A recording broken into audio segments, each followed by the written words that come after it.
My cousin and I had our games hidden from our grandfathers. Stay until the end to find out what those games were. I was at university. When I decided to move back to the farm, I didn't know exactly what to expect. Life in the city had been good. I spent 4 years in Denver, away from the dust of the fields and the smell of cut grass. The city embraced me with its speed, its bright lights, and its opportunities. But when I finished college and got my degree, something inside me called me back to that simple place, away from the hustle and bustle of the city, where everything was quieter, where things seemed to have more meaning. I grew up on my grandparents' farm in Grand Junction, Colorado. It was a life full of hard work, but also freedom. I remember endless days exploring the fields and trails, running up the hill until I reached the top, and looking at the mountains in the distance, always imposing. Austin, my cousin, and I would spend hours playing games and inventing adventures. He was always the leader, the most outgoing, the one who took charge of any situation. I, on the other hand, was quieter, more observant, but I loved the stories he created. Sometimes it felt like the farm was our own little world, and we were the kings. When I returned as an adult, a mixture of nostalgia and strangeness enveloped me. My grandparents welcomed me with their usual warmth. They were older, but still had that sparkle in their eyes that I remembered. The house, with its worn wooden roof and the smell of fresh coffee in the morning, hadn't changed at all. The rocking chairs were still on the porch, the fields were still green, and the sound of roosters crowing in the morning still made me wake up early, just like when I was a child. But something was different. Something in me, or perhaps in the environment, made the house seem bigger, quieter. Or maybe it was just the fact that I was no longer the same person I was when I left. On my first night, after settling into my room, which hadn't changed a bit, except for the more comfortable bed I'd bought myself, I decided to take a walk around the grounds. It was a cold night, with a clear sky dotted with bright stars. I walked slowly along the gravel path, aimlessly, just trying to take it all in. The icy wind nipped at my skin, but the breeze still had the same smell of wet earth that I had always loved. That's when I saw him. Austin was standing there, at a distance, in front of the fence, one arm raised as he adjusted a barbed wire. The metallic sound of the wire cut through the silence of the night, but there was something hypnotic about his movement. He was wearing a red flannel shirt, the buttons open, his hair mussed by the wind, and I realized with an almost physical impact that he had changed, how he's grown. I thought at first, not knowing exactly what hit me. When he saw me, he stopped what he was doing. A broad smile spread across his face, that mischievous smile I knew so well. But something in his eyes was different. He seemed more sure of himself, more adult. I didn't know what to do, so I just greeted him, trying to look natural. "You're back, huh?" he said with a low laugh. His voice was deeper, denser than before, and for a second it disconcerted me. "Yes, I'm back," I replied with a slightly forced smile. I knew that life in the city had changed me in many ways, but I hadn't imagined that Austin, my cousin with whom I used to play hide and seek and climb trees, would have changed so much. He took a step towards me, his heavy boots hitting the ground with a firm thud. I felt my stomach jump. This wasn't normal. Austin and I had always been close, almost like brothers. But something in the air, something between the two of us, seemed to have changed. It was no longer as clear as it had been before, simple and without secrets. "So, how was the city?" he asked, his eyes fixed on me. I can't imagine what it must be like to live there, in all the hustle and bustle. I looked at him, trying to formulate an answer, but something made me hesitate. "It was nice," I finally said, forcing a small laugh. "But nothing like the silence here.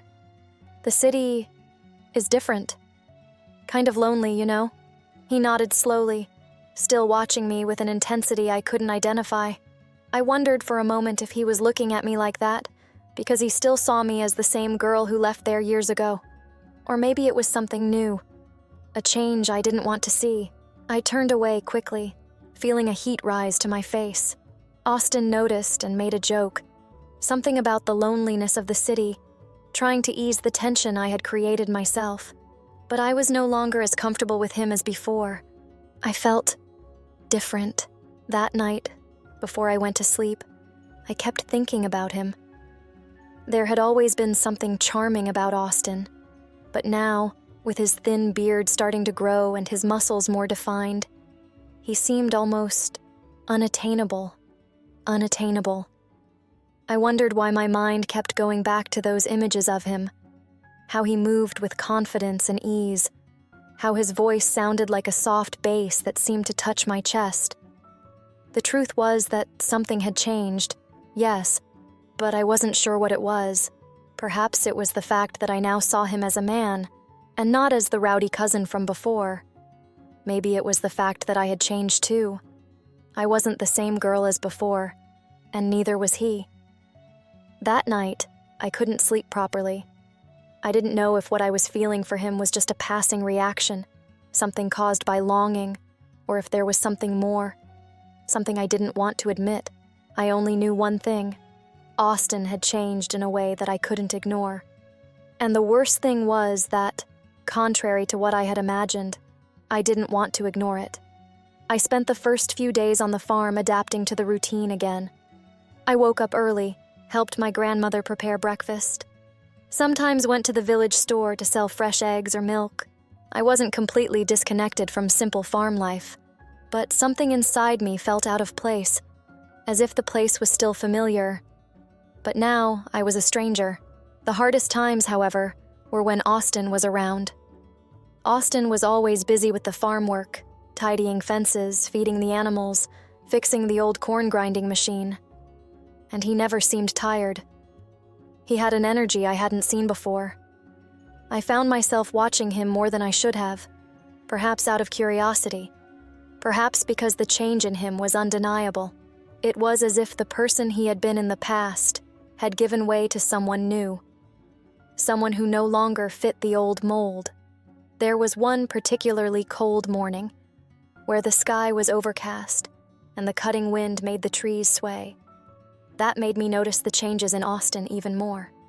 I was on my way to the barn when I saw him again, this time with the sleeves of his shirt rolled up to his elbows, sweat dripping down his neck, his shirt held back by the defined muscles that were once discreet.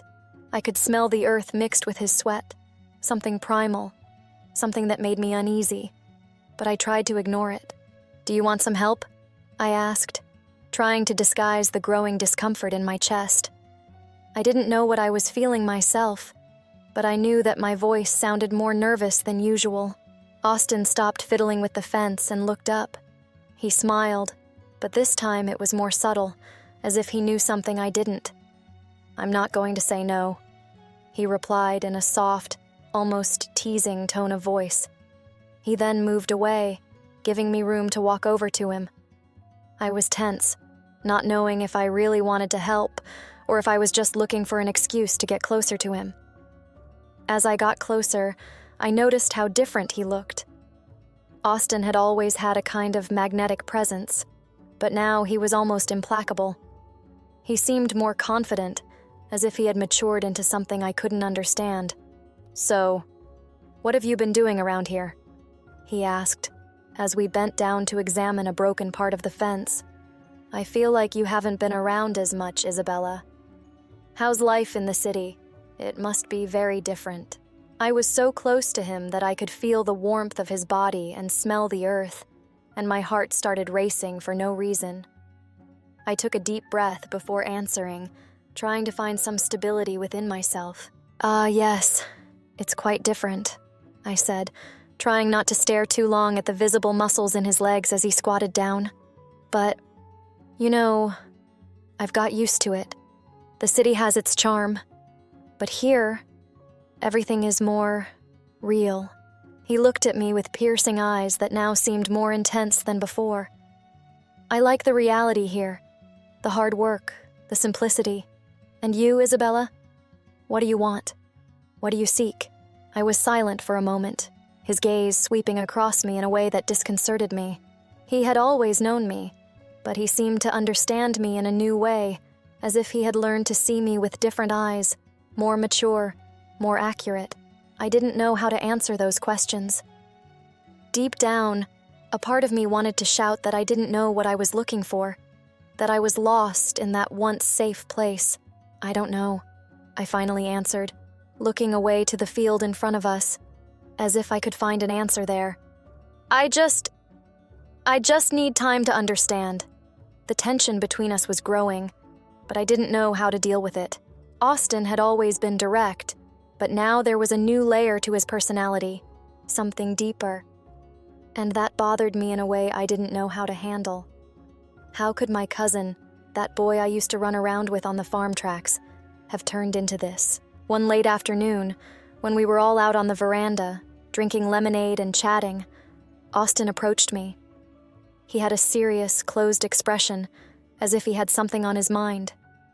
My grandfather and grandmother were in front of the house, talking to each other, and this gave me a false sense of privacy. I was trying to focus on the conversation, trying to block out the thoughts that were building up inside me, but it was Austin who broke the silence. "I realize what you're doing," he said, his voice low, almost a whisper. I looked at him in surprise, my heart racing. What did he mean by that? "I'm not doing anything." I tried to answer, but my voice betrayed the anxiety that was beginning to take hold of me. "What are you talking about?" He gave a low, almost amused laugh. "You don't have to hide it. I know you're different, Isabella. I can feel it, and you can't fool me." My stomach churned. What was he implying? Could he feel what I was feeling? The tension, the fear, the confused desire that I was trying to hide even from myself. Before I could answer, my grandmother called from the doorway, and that broke the moment. But Austin's gaze, so intense, stayed in my mind for the rest of the night. He hadn't said anything else, but he had hit me with something stronger than words. Over the next few days, our time together became a subtle dance of glances and unspoken words. When we were together, there was always something in the air. I could clearly feel that Austin knew exactly what I was feeling, even if I tried to hide it. He seemed more attentive, closer, and I didn't know how to deal with it.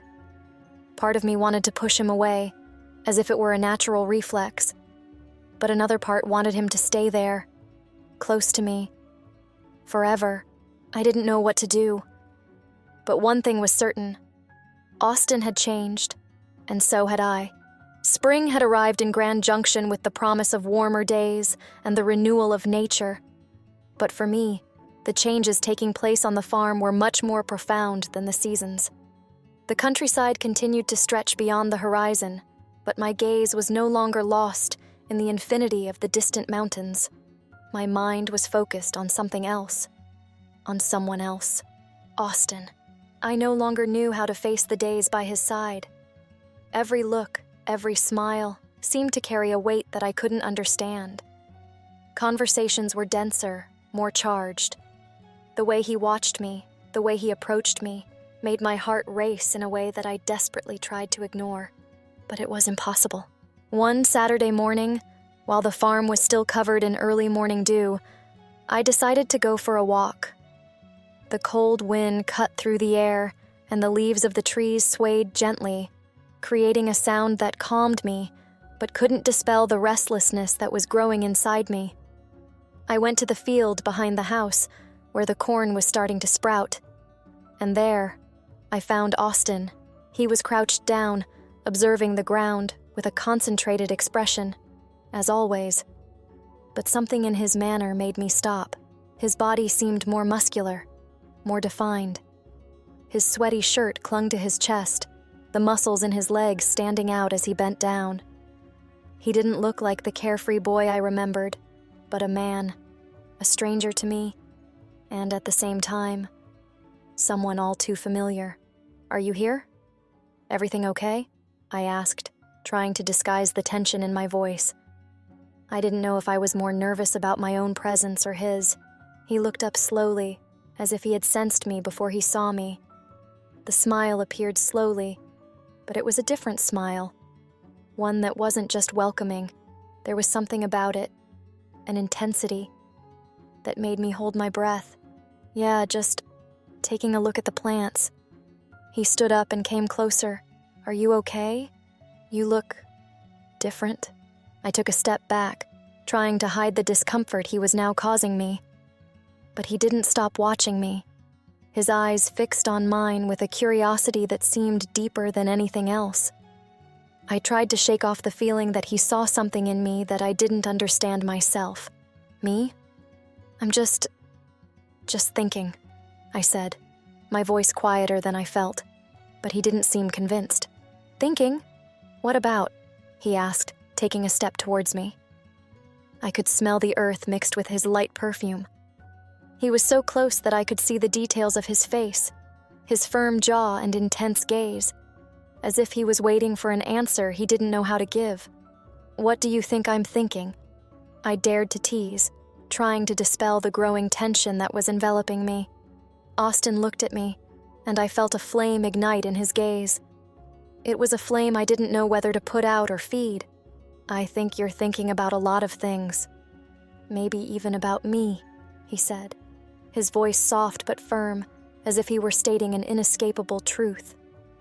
I swallowed, my heart beating faster now, and turned away from him, not knowing what to say. It was hard to look at him like that. I felt like a child facing a secret I should never have discovered. He knew me in a way that I was still trying to understand. And what do you think I should think? My voice faltered a little, but I tried to remain calm. Austin gave a small but meaningful smile. He shook his head, as if pondering something. You know what I think? You don't need words. Those words, spoken with such confidence, made my body tense up, as if he had reached something deep inside me that I didn't want him to know. But he knew. He had always known, and that terrified me. I took a step back, moving further away, trying to find a place in my mind where I could hide, but he wouldn't let me. Suddenly he was there, in front of me, so close that I could feel the heat of his body, the rhythm of his breathing.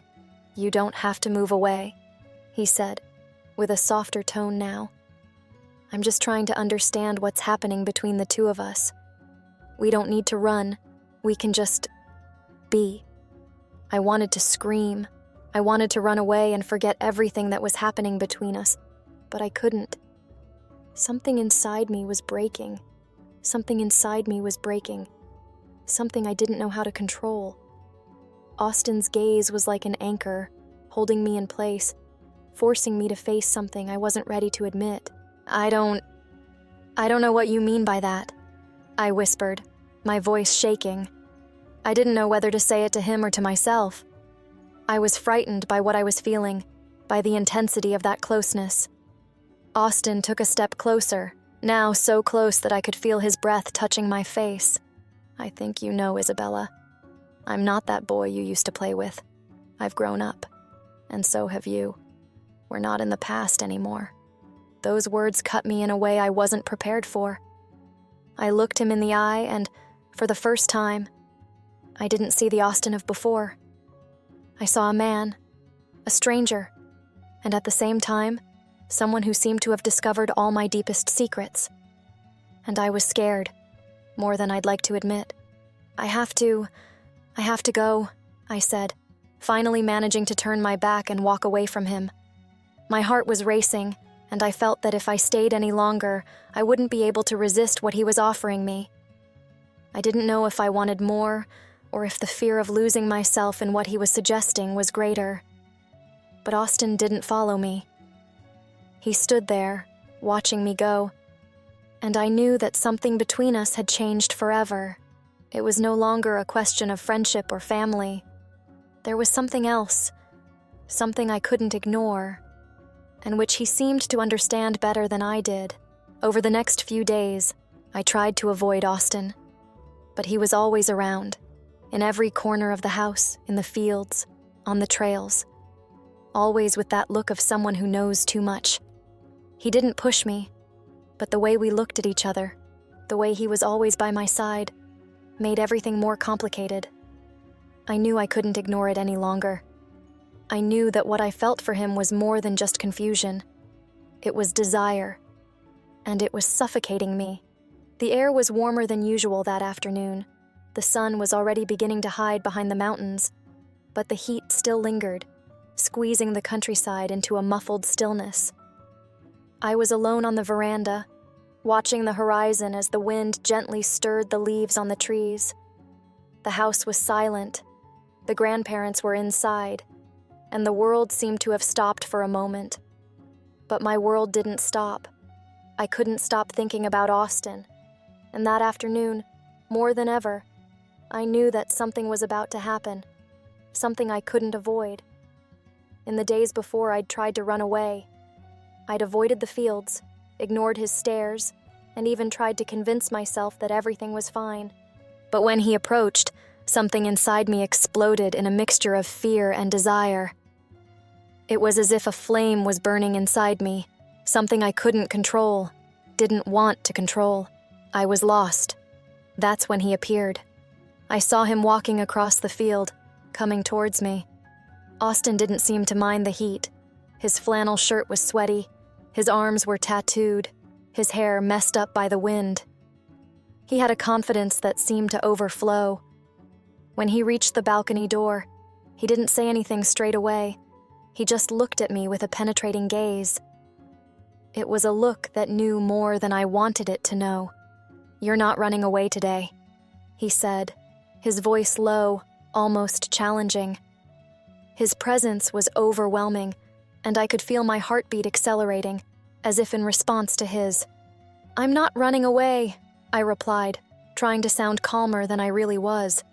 But my voice betrayed my anxiety. I was just thinking.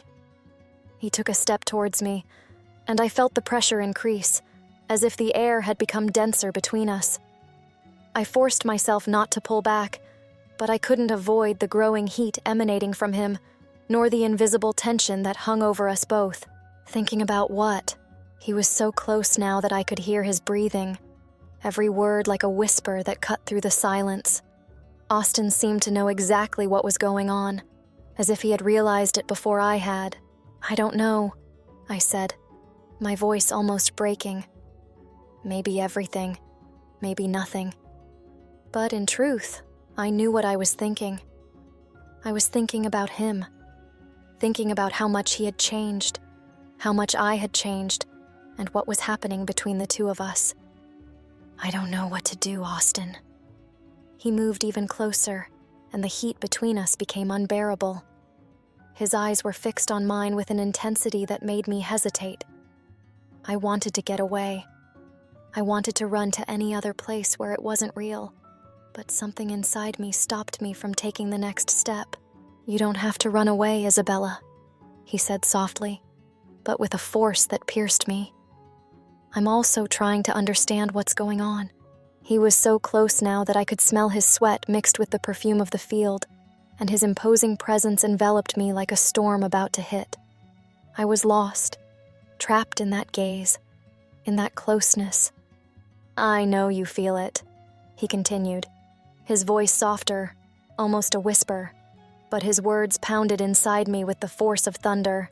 "I see it in you, in every movement, in every word you don't say. You think you don't notice, but I do. And I feel it too."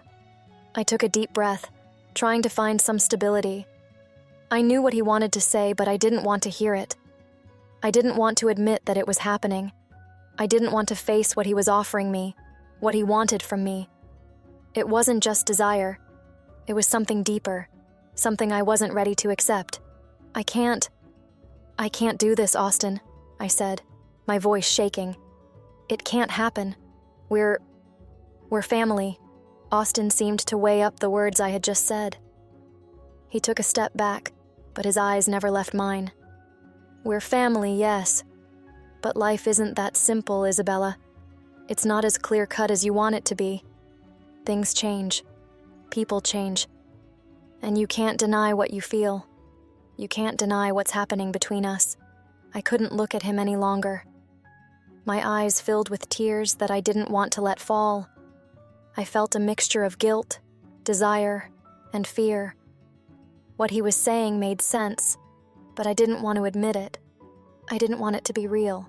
I don't know if I can handle it, I mumbled, more to myself than to him. I don't know what to do. Austin moved closer again, but this time he didn't touch me.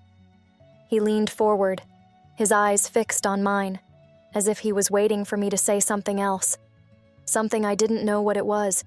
You don't need to know now, he said, with unexpected softness. But you know I'm here, Isabella. I'm not going to force you into anything. I just want you to know that we're not alone in this.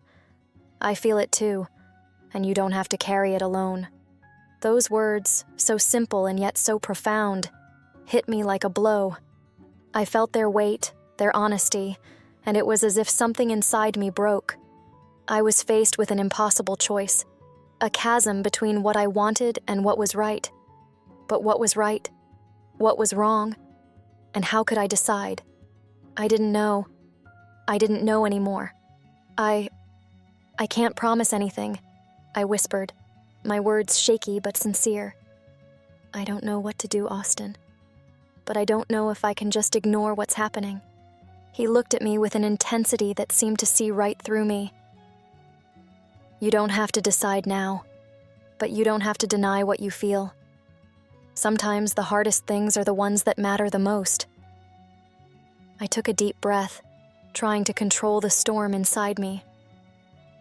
But the truth was that at that moment, I knew there was no turning back. Austin's words had penetrated deep, and what had once seemed like a mistake now seemed inevitable. The countryside around us was silent, the wind now just a whisper. The world was at a standstill, and for a moment, all that existed was that look, that tension. The last barrier between us was beginning to crumble. I don't know what's going to happen, I finally said, calmer, although my heart was racing. But I can't deny it any longer. Austin stepped forward, his hands outstretched, and I received them, with fear, but also with something else, something I could no longer ignore. We finally had our first intimate contact, a kiss. And it was in that kiss that we ended up lying in the bushes. It's not over yet. Click on the cards and continue with us.